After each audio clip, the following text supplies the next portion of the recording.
So when I'm really busy, the main thing that worries me is that I'll let my health slip. So in this video, I'm going to be sharing 8 of the easiest habits I've come across over the last couple of years that have radically improved my health, even while I'm insanely busy as a junior corporate lawyer at one of the world's top law firms. And I've found that when I'm busy, health is kind of like money. I end up paying for convenience because it's quick and easy and not necessarily very good for me. I don't have time to take care of my money or my health when I'm busy. But on the flip side, just like money, health is also something that's actually relatively easy, I found, to improve with small but regular investments. And just like financial investments, these relatively small changes compound over time to have a huge impact on how I'm feeling and my overall physical well-being. So since I started work 4 years ago as a corporate lawyer, without a doubt, the thing I found most difficult has been consistently exercising around my busy life with unpredictable hours. I have my goals set in the Done app to do 3 gym sessions and 2 runs or walks every single week, and you can get the Done app through the link in the description for free, by the way. And I generally have struggled to hit that until about the last 6 to 12 months. So hack number 1 is to wake up earlier.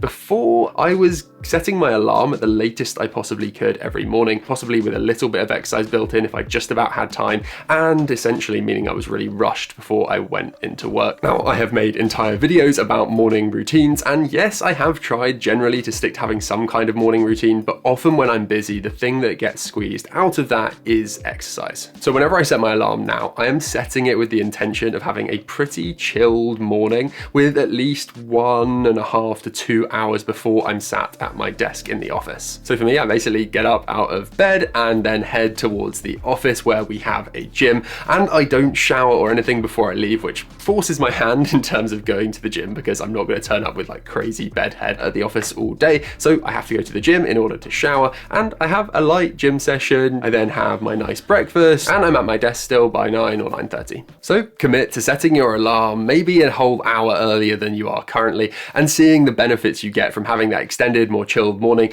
with time for some exercise.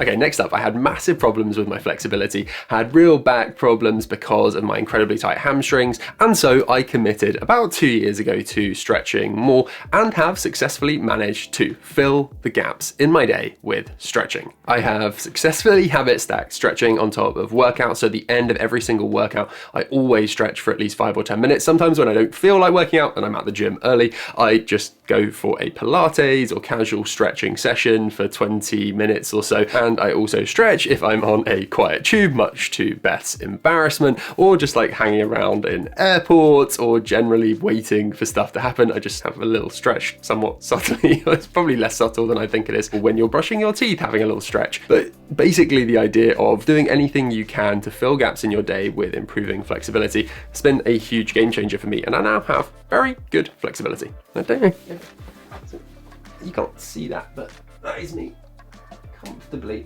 with my hands under my toes. Not sure you needed that demo, but hey. Okay, hack number 3 is to walk quickly. And obviously, everyone talks about 10,000 steps. I do not do, or even that close to 10,000 steps every day. I would love to, but what I do is consciously walk quickly whenever I'm traveling anywhere. And for me, this is a key example of one of those little habits or hacks that I think does compound when you do it regularly every single day. So I am looking for opportunities to walk. If I have a meeting on a flight or 2 above me at work, I'll try and take the stairs. Or if I'm on the escalator up out of the tube in London, I'll always walk. Similarly, at the end of my lunch break, if I've been out for lunch, I'll maybe extend my walk, so I walk 10 minutes quickly back to the office in a slightly longer route than I otherwise would. Basically, just trying to fit in a few more steps and at a reasonable pace to get the body moving, burn a few extra calories, and just make myself feel a little bit more active. Okay, next up we're moving on to food. And this is a really important one for me because as a trainee, particularly as I got towards the end of my training contract, I was tired. I ate pretty poorly and was often getting takeaways from the office. Frankly, when you're really busy, the last thing you want to do is have to think about what you're going to eat. And so I regularly ended up ordering takeaways, which are expensive and also pretty flippin' awful for you in almost all cases. So the next hack is to make a list of easy food staples, either on your phone, in a note, or stuck up on your kitchen wall. This is a list of 5, 6, 7 meals that you can make really easily, minimal ingredients, in 15 to 30 minutes that you enjoy, are healthy for whenever you get in. There's not much food in the house, you don't really know what to make, and the temptation to go on Deliveroo is very strong. Beth and my staples include chicken in marinade with rice and roasted vegetables, fajitas, chicken stir fry, and a delicious halloumi and toasted cashew nut salad. Beth and I then supplement these easy staples with meals from HelloFresh, which are even more delicious than the stuff we can come up with ourselves. And I am very excited to say that HelloFresh are sponsoring this video. And even better, they're giving you 60% off your first box, 20% off the next 2 months, and free desserts for life if you use the code LiamF4L or scan the QR code. Beth and I have been getting maybe 3 meals a week on average from HelloFresh for ages now, and absolutely love the variety it brings to our diet, still giving us really easy and healthy food, but always just really flippin' delicious. And also taking away the hassle of trying to come up with new ideas for stuff to eat every single day. I often get in from work fairly late, so having a HelloFresh box arrive with amazing recipes and clear instructions that even I can follow makes eating tasty, healthy food easy. HelloFresh deliver all the ingredients you need straight to your door, so Beth and I know we'll have a few meals sorted every week without having to go shopping or find recipes. I don't have a ton of time during the week around my job and businesses, so the fact that meal prep takes 20 minutes or less is a complete lifesaver. Plus, they have a great range of meals to choose from, so it keeps food options way more exciting than just eating the same 3 or 4 meals each week. If you'd like to try HelloFresh, again, you can get 60% off your first box, 20% off for the next 2 months, and free desserts for life by using the code LiamF4L or by scanning the QR code on screen now. So yeah, scan the QR code or head through the link in the description to try out HelloFresh. Okay, next hack is all about improving sleep quality, and I massively struggle when I'm really busy at work, been working late, and I then get home maybe midnight and I'm kind of buzzy on the work I've been doing, my mind is racing, and I then am highly conscious of the fact that if I don't get to sleep within 1 hour, I'm going to be losing the necessary 6-ish hours that I want to be getting a night. But with all this stuff going on in my head, I find I often struggle to get to sleep or have disrupted sleep, waking up in the night, dreaming about like weird, worky dreams. Don't know if you get that. Well, I don't have a cure for that, but I have definitely found that developing a bedtime ritual massively helps me with getting to sleep and then staying asleep all night. So my bedtime ritual actually begins in the mid-afternoon with 2 basic ground rules. 1, I do not have caffeine after around 1 p.m. because there are tons of studies that have shown that the half-life of caffeine is generally around 4 or 5 hours in human beings, which means that even if you have coffee early afternoon, there will likely still be some caffeine left in your system when you go to bed, and even if you don't feel it, it probably is impacting your sleep quality. Rule number 2 is no exercise within 3 hours of going to bed. So I try to avoid going to the gym or running in the evening at all. I find that I just really struggle to ramp down the adrenaline and endorphins from going on a run within a few hours, and I also get really hot, and you need your body temperature to drop in order to fall asleep, and that is a big problem for me. Next up, if I've been working late, I'll avoid any mental stimulation on my work home. I'll listen perhaps to a relatively chilled out music playlist or a comedy podcast, possibly anything to help me switch off on my way home. Then right before I go to bed, I usually watch half an hour to an hour of really rubbish reality TV that allows me just to completely switch off. And I know that the general wisdom is that you should not watch screens just before going to bed because of the blue light and how that has an impact on sleep quality. But I personally have found that reality TV is absolutely the best way for me to switch my mind off and to allow me to get to sleep quickly. So that just works for me. And I also don't find that on a really low brightness setting, the laptop light has much of an impact on my sleep quality. It's a pretty personal thing. So if you find that blue light does impact your sleep quality, switch to reading a book on Kindle or something like that. I often add on top of that a cup of mint tea while I'm in bed. Again, just helps me to relax, good for digestion, and just creates again this sense of ritual, that minty taste, just helps me to feel sleepy. And then finally, when I'm actually going to get to sleep, I pull my eye mask down, put often earplugs in so that I'm completely resistant to sound and light, and try to fall asleep. Okay, next hack, and we're back to food, but this one is all about snacking. So I am notorious for my bottom drawer full of loads of chocolate biscuits, chocolate, sweets, etc. And I honestly was, until probably 6 months ago, eating maybe 5 or 6 pretty big chocolate biscuits a day. But this hack has massively helped me, and it is to replace snacks with drinks. So I have found actually often snacking, particularly in a work day, is driven by boredom. Not necessarily that the task you're doing is bored, but you've just been sat there for maybe an hour working on something, and then I would be like, as a treat, I'll just have another chocolate biscuit. But when I was working 12 hours a day, those biscuits pretty quickly add up.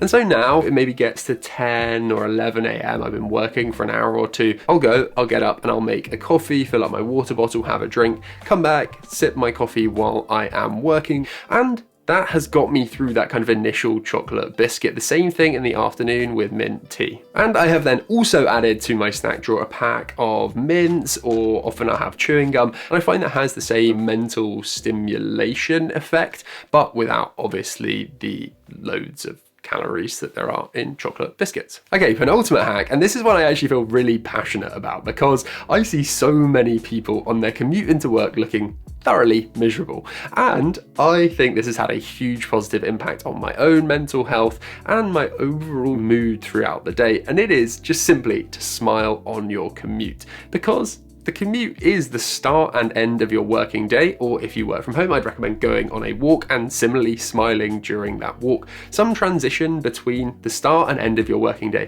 where you smile and are generally happy about life. And at this point, I want to include an idea to commemorate one of the people who has had a huge impact on this channel and on my life.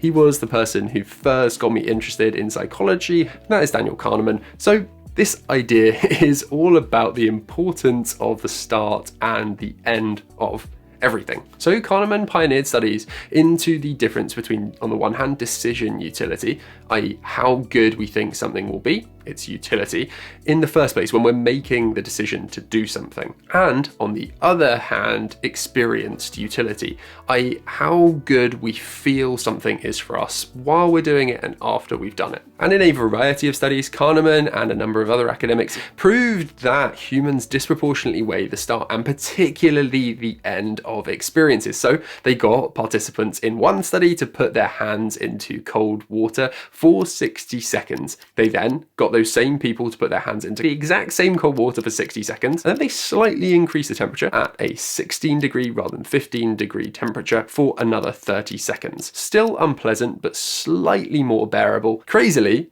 those participants generally chose to repeat the second version, i.e. the one with 90 seconds of pain, just with 30 seconds of slightly less pain at the end of it, rather than choosing to repeat the first time where they just had 60 seconds of pain. Essentially, despite greater overall suffering in the second version of events, people chose to repeat that because the ending was better. And so, when you're thinking about your day in, day out experience of life, although you may have bad parts of your day, really try to top and tail it with positive experiences. And for me, that means smiling on my commute, looking around, thinking about the things I'm grateful for, or just doing stuff that makes me smile. And particularly when I've had a tough day, I will listen to comedy podcasts, listen to feel-good playlists, or watch the videos that my iPhone makes for me of me and my friends or family, and just smile at them and look around and think, I'm happy to be here. And I'm pretty confident you'll find that smiling at the start and the end of the day has a disproportionate impact on your mood, even if you have kind of a crappy day in the middle.